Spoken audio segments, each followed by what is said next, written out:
Hey there, how there, ho there. It's Jeff Cutter Diamond. Welcome you to yet another Cutter Top 10 sports video, and we're taking a look at the top 10 NBA worst trades of all time.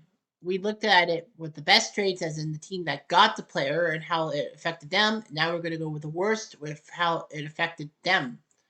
There are 4 trades out of the 10 in the worst trades that have actually been covered in the best trades, but now I have to switch perspective and all that. So anyhow, yeah, and they are the top 4 in this worst NBA's list. Okay, so the other 6 trades were not covered in the best, so I gotta do something with them. All right, number 10 is Golden State getting the number 1 pick in 1980. So the Boston Celtics were not that great. They didn't have Larry Bird yet. They had the number 1 draft pick as part of a coin flip. Before 1984, there was a rule that the worst teams in the East and the West Conference would flip a coin. Whoever won got the 1 pick. Whoever lost got the number 2 pick. It's kind of why in 1984 the Portland Trailblazers lost to Houston in for a coin flip for the number 1 pick, who would have been Hakeem Olajuwon. But Golden State wanted that number 1 pick badly. They knew who they wanted to help them out, and of course this is Golden State 1980, not Golden State 2010 or 2020, if you map that. Anyway, Golden State decided to go for the number 1 draft pick. Their price was to trade Robert Parrish, a center from Centenary College, I think in North Carolina. But yeah, their chief center, Robert the Chief, and their number 3 draft pick. Well, the number 3 overall pick to Boston for the number 1 pick to get Joe Barry Carroll, who was this posted guy from Purdue. And it might have worked. It might have worked if Joe Barry Carroll was decent, but Joe Barry Carroll was terrible. He actually left halfway through his NBA career to go to Italy and then come back. His JBC initials in Golden State meant Joe barely cares, because he was just lazy, in essence. The worst part was that Boston used the number 3 draft pick to get Kevin McHale from Minnesota. So McHale was a pretty good player. So was Larry Bird, and so was Robert the Chief Parrish. So there was a big 3 for Boston in the 1980s, and Golden State could only dream of the success Boston had. Number 9 is this team, of course, the team with the Raptor head, trading Vince Carter to the Nets in 2004. It wasn't all Toronto's fault. It was practically Vince Carter's fault too. Toronto didn't even draft Vince Carter. People forget about that. It was not him who was drafted by Toronto. It was him drafted by Golden State. And then Toronto beforehand drafted Anton Jamison from North Carolina, and Golden State drafted Vince Carter from North Carolina. Oddly enough, they decided to trade those guys to each other. So Toronto got Carter, and Golden State got Jamison, who was okay. He wasn't perfect, but he was good. So the Raptors got Vince Carter. He electrified with the slam dunk competition in the second full season in 2000 in Golden State's arena in Oakland, of all places. So yeah, the Raptors were good. Vince Carter was a great player, but then once 2002, with his injuries came by, he started to be a different player. He wasn't really scoring a lot of points, but he wasn't really playing a lot of games because of injuries, fake or real. Raptor fans think he was maybe faking injuries and all that. Carter would come out in the 04-05 basketball season and say that he wouldn't dunk anymore because it's useless. Unfortunately, though, Vince Carter was just a prick. And worst of all, his mother, Michelle, interfered with team progress and all that. Vince Carter was promised that Dr. J, Julius Erving, would have a role in the Raptors organization, but he didn't. They went with Rob Babcock instead. So VC-15 wanted to leave, so he got dealt to the then New Jersey Nets before they went to Brooklyn. The New Jersey Nets for a package of player, including Aaron Williams and Alonzo Mourning. It would be like, great. Alonzo Mourning, great center from Georgetown. Hey, we hit the jackpot. But this is not the Alonzo Mourning who was big for Miami. This was Alonzo Mourning, who had a kidney transplant, and he basically refused to go to Toronto, so he basically retired. He didn't want to come up north.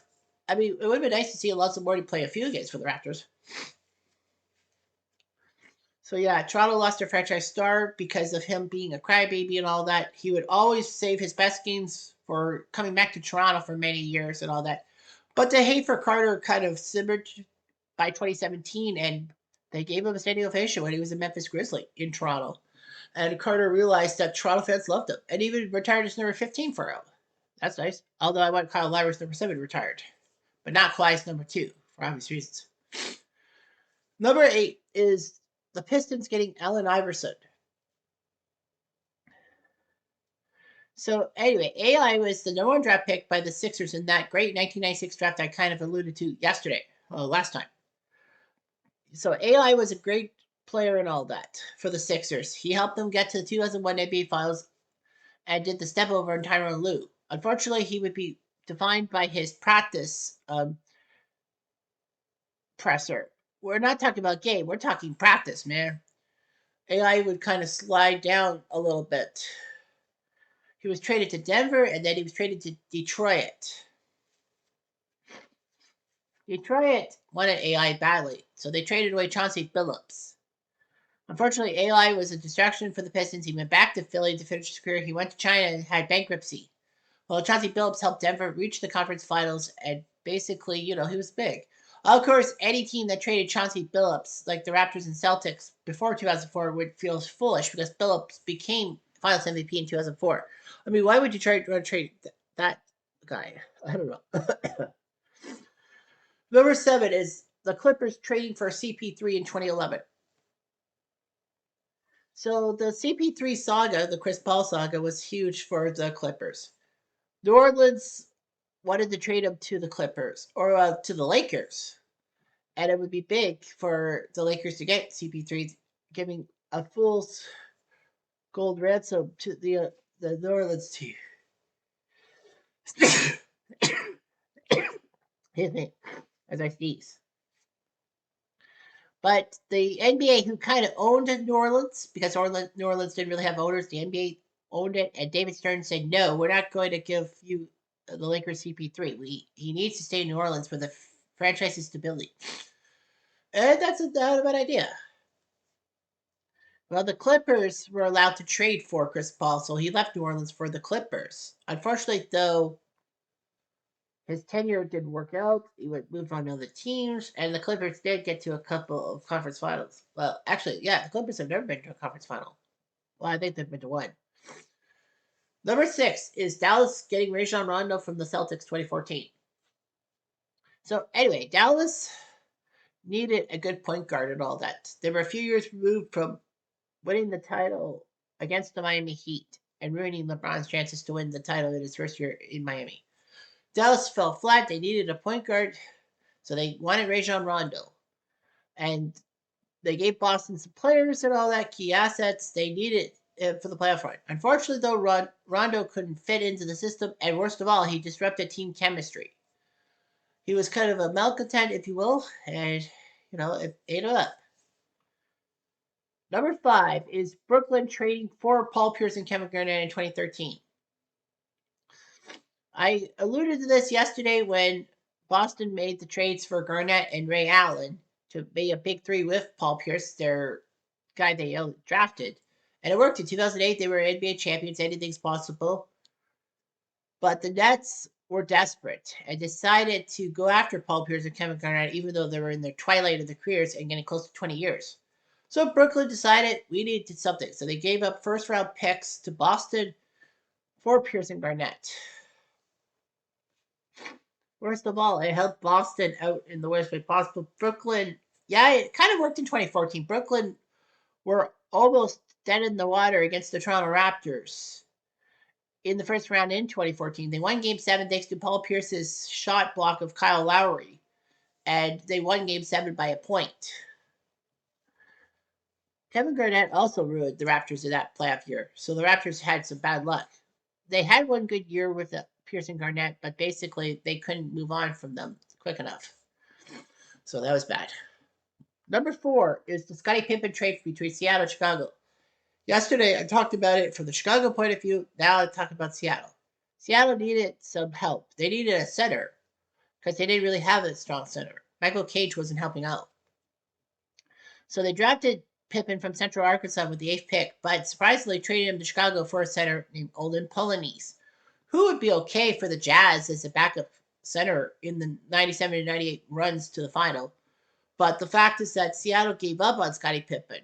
Although, you could say that they didn't expect Scottie Pippen to be a freaking good guy. Even though he was second banana to MJ in Chicago, he did win 6 rings. He was a Hall of Famer, and he helped Chicago out. So, the joke was on the Sonics.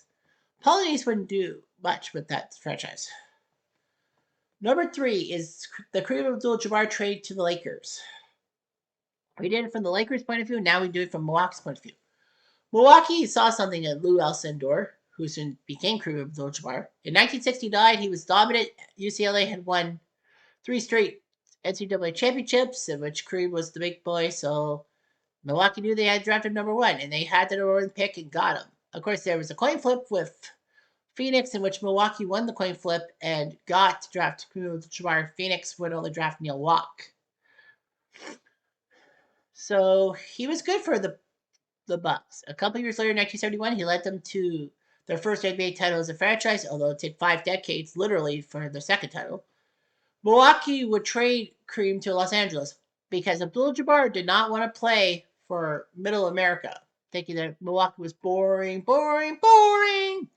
Well, you got a weird point of view, but he was partially right, but partially wrong.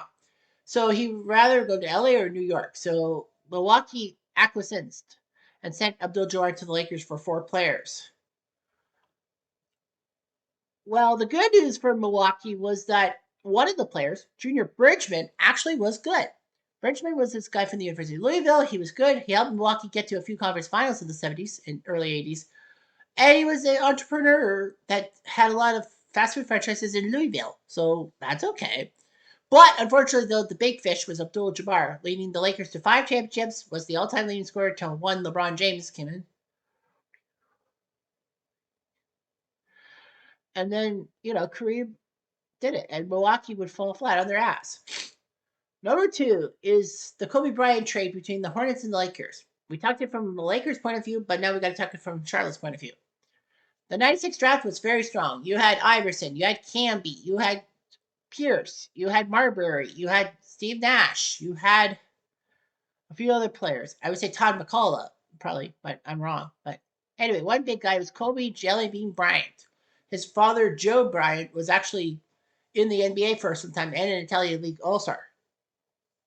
So straight out of high school, Kobe was drafted from Charlotte with the 13th pick. Charlotte knew they had him, but they drafted him on purpose to trade him to the Lakers because the Lakers wanted Kobe Bryant so badly they didn't have a good draft pick. So Charlotte decided to give Kobe to the Lakers for the one of Vlade Divac. Vlade Divac was a decent center from Yugoslavia, as it was known at the time, and the Lakers needed a good center, but they called him expandable because days later they would take Shaq in a free agent move. But anyway, they got Kobe, and the Lakers made it work with him and Shaq for a while at least. Vlade Divac could not do anything in Charlotte, and the team just went downhill a bit. And finally, number 1 is the big trade for the St. Louis Hawks. The Hawks used to be in St. Louis. They were in St. Louis in 1956, and they would make a trade with Boston. So the St. Louis Hawks had the number 1 draft pick. And the big setter, the big scorer in the NCAA was Bill Russell from the 2-time defending champion San Francisco Dons, back when the University of San Francisco was good in NCAA basketball. So anyhow, the Hawks needed him, and they got Bill Russell. So that worked out. Unfortunately, though, they actually decided to trade the rights to Bill Russell to Boston for Ed Macaulay and Cliff Hagan. Reason being is that the St. Louis Hawks had a hard-on for Ed Macaulay, who played for the University of St. Louis, the Billikens, in college, and was drafted in 1956, if memory serves me right. And Cliff Hagan was this great guy from the University of Kentucky. So, the Hawks thought they struck gold. Macaulay and Hagan would be huge and all that. What's even more important was that there was another key piece of this. In exchange for Bill Russell, the Boston Celtics sold the rights to the Ice Capades to St. Louis. St. Louis wanted an Ice Capade state, and Boston gave them the Ice Capade state. Where was that? 1950 for Bob Cousy. But anyway, it doesn't matter. So yeah.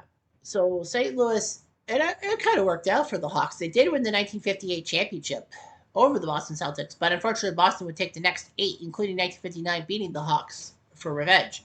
Well, Collie and Hagan were decent for the Hawks in that regard, but you can't trade a guy who wins 11 rings for the Boston Celtics for any team, much less the Celtics. So anyway, yeah, that was a brutal move by the St. Louis Hawks. Didn't figure that Bill Russell would become one of the best centers of all time, probably the best center of all time. A lot of people will say Abdul-Jabbar, and some say Will Chamberlain, but I don't know. Who am I to argue?